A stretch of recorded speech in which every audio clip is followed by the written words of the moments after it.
বন্ধু, আমি খুব সমস্যায় পড়েছি। আমার ছাগলটা বন্ধক রেখে আমাকে কিছু টাকা ধার দিতে পারবি? আরে ভাই, আমি তো সোনার গহনা ছাড়া আমি বন্ধক নিই না। বন্ধু, ছাগলটা যদি নিয়ে বন্ধু, যদি পয়সা শোধ না করতে পারি তাহলে তুই ছাগলটা বেচে দিস।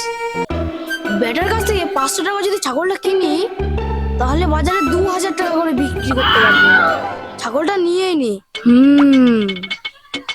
শোন ভাই, তুই যখন আমাকে এত জোরি করছিস তাহলে এই ছাগলটা আমাকে 500 টাকায় বেচে দে।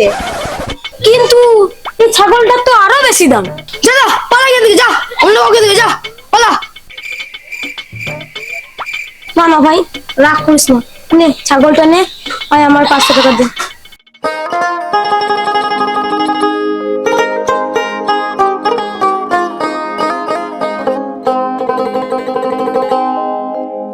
কেমন আছো বিয়ার বেটা? আবারও সে এক কথা, কোনো শুনিনি যে নিজের জামাইকে কেউ বিয়ার বেটা বলে। এই দেশের লোক যেমন আছে তেমনই আছে। আরে কেমন আছো মা? তুমি তো অনেক রোগা হয়ে গেছো। দেখ, আসার সাথে সাথে কেমন বিয়ার বেটা আমাকে চ্যাটাং চ্যাটাং কথা শোনাচ্ছে।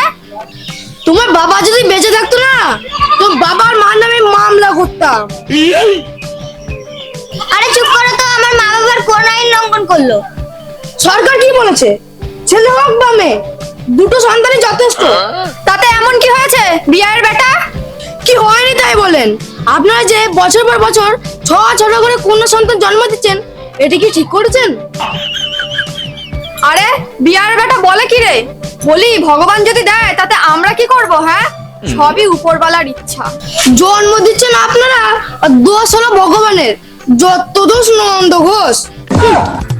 আরে থামো তো তুমি, ছটা যদি জন্ম না দিত তাহলে এই একটা পেতে কোথায়? তোমার তো কদিন পরে বাচ্চা হবে। যদি কন্যা সন্তান হয়েছে তো তোমাকে আর তোমার মাকে আমি ছাড়বো না বলে দিলাম। এই চুপ করো তো। আমি এই চুপ করলাম। যাও তোমার মাকে নিয়ে যাও, বসে বসে খাওয়া, যাও আমি চললাম।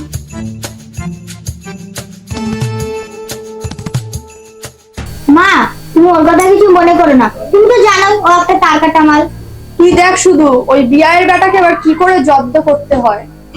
মা, ও তোমাকে এত অপমান করে, তাও তুমি বাবার কেন আসো বলো তো? তোকে নিয়ে আমার 6টা মেয়ে, যদি প্রত্যেকটা মেয়ের বাড়িতে 2 মাস করে থাকি তাহলে আমার সারা বছরের খরচা বেঁচে যাবে। বুঝলি বোকা মেয়ে? সে তুমি থাকো, কিন্তু তোমার এই জামাইয়ের সাথে একটু বুঝে শুনে কথা বলো। কেন, আমি কি ওই বিয়ার বেটাকে ভয় পাই নাকি? ও যদি আমাকে 1 আঙ্গুল দেখায় আমি ওকে 2 আঙ্গুল দেখিয়ে ছাড়বো। ঝগড়া ঝামেলা বাদ দাও তো মা। আরে আমার না খুব খিদা পেয়েছে, তুই যা আমার জন্য কিছু খাবার নিয়ে আয়। কি রে ভাই, এত তাড়াহুড়ো করে কোথায় যাচ্ছিস? আরে ভাই বলিস না, মহা টেনশনে আছি। টেনশন রাতে আমার ঘুম হচ্ছে না।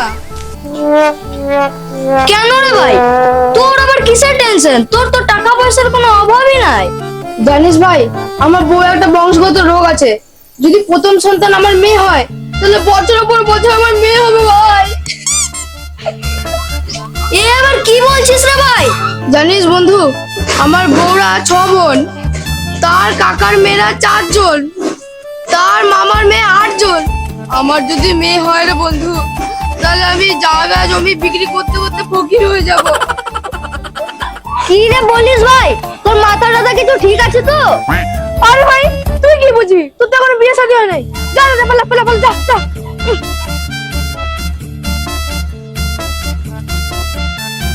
কি গো, মুখ ভার করে বসে আছো কেন? তোর মাকে না আমার 2 চোখকে দেখতে ইচ্ছে করে না। তোমার মাকে দেখলে আমার গা পেতে এক গ্লাস জল নিয়ে এসো তো। বিয়ের বেটা, বিয়ের বেটা বলেন কেন? হ্যাঁ, বিয়ের বেটা বলেন না, জামাই বলতে পারেন না? আজ যদি তোমার শ্বশুর বেঁচে থাকতো তাহলে আমাকে এই মেয়ের বাড়ি ওই মেয়ের বাড়িতে ঘুরে বেড়াতে হতো না। মরবেই তো, আপনি তো মেরে ফেলেছেন। কি বলছো কি বিয়ের বেটা? আমি তোমার শ্বশুর মশাইকে মেরে ফেলেছি? ঠিকই তো বলছো। আমি 6টা মেয়ের টেনশনে, চাপের প্রেসারে হার্ট অ্যাটাক করে মারা গেছে। এই তুমি কি আমার মাকে অপমান ছাড়া সম্মান করতে পারো না? শোনেন শাশুড়ি মা, আমার যদি কন্যা সন্তান হয়েছে তাহলে আপনাকে আর আপনার মেয়েকে আমি ছাড়বো না বলে দিলাম।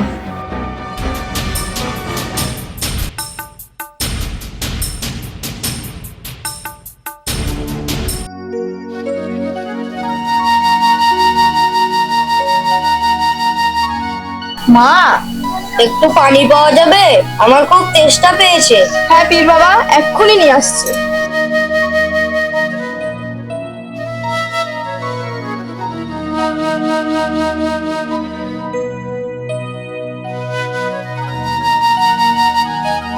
এই নিন জল। বিসমিল্লাহ।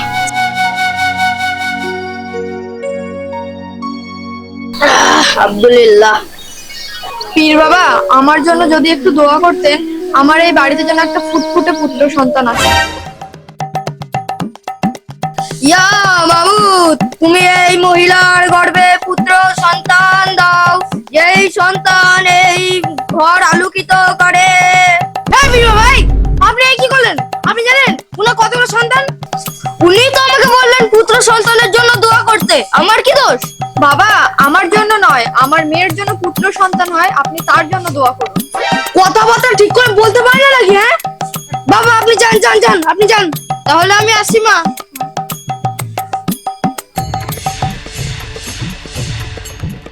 পীর বাবা, এমন কি করলে আমার মেয়ের পুত্র সন্তান হবে?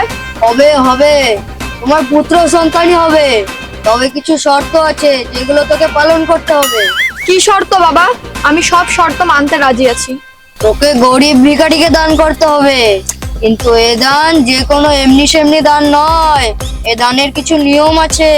মুরগি না, তুই মোরগ দান করবি, আর ছাগল নয় পাঠা ছাগল দান করবি, আর গাভী নয় ষাঁড় দান করবি, তাহলেই তোর মেয়ের গর্ভে পুত্র সন্তান জন্ম নেবে। পোড়ালা তোর ইচ্ছা পূরণ করবে। তাহলে এবার আমি আসি। বাবা, বাবা তুমি কোথায় চলে গেলে? বাবা, বাবা তুমি কোথায় চলে গেলে? বাবা, বাবা তুমি কোথায় গেলে? বাবা, বাবা। কি হয়েছে মা? কি হয়েছে? তুমি এরকম করছো কেন? পীর বাবা আমার স্বপ্নে এসেছিল, ওর যাতে পুত্র সন্তানই হয় তার জন্য আশীর্বাদ দিয়েছে।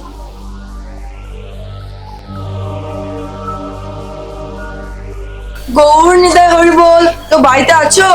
আমাকে দুটি ভিক্ষা দেবে? বলছি কেউ কি বাড়িতে আছেন? আমাকে দুটি ভিক্ষা দেবেন? হ্যাঁ হ্যাঁ, দাঁড়াও দিচ্ছি। এই থাম, বলি আমার একটা পাঠা ছাগল আছে, তুমি কি ওটা ভিক্ষায় নেবে? কি বলে পাটা ছাগল ভিক্ষা? পাপের জন্য আমি আগে কোনোদিন শুনি নাই। হ্যাঁ হ্যাঁ, আপনারা যা দেবেন আমি তাই নেব। আসো তাহলে।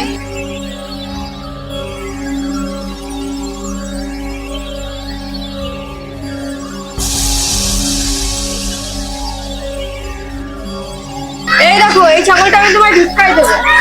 হ্যাঁ দিন। বেশ, তাহলে আমি আসি এবার। চললে কোথায়? আমার মেয়ের জন্য একটু প্রার্থনা করো, আমার মেয়ের জন্য পুত্র সন্তান হয়। হে ভোলেনাথ, তুমি বোনটির কোলে একটি পুত্র সন্তান দিও, এই আশীর্বাদ আমার রইলো। আমি আসি এবার। তুমি পাটা ছাগলটাকে দিয়ে দিলে কেন? তোমার জামাই যদি ঘরে এসে জানতে পারে, তাহলে ঘরে পুরো আগুন লাগিয়ে দেবে। এ তুই থাম তো, আমি ঠিক বুঝে নেব।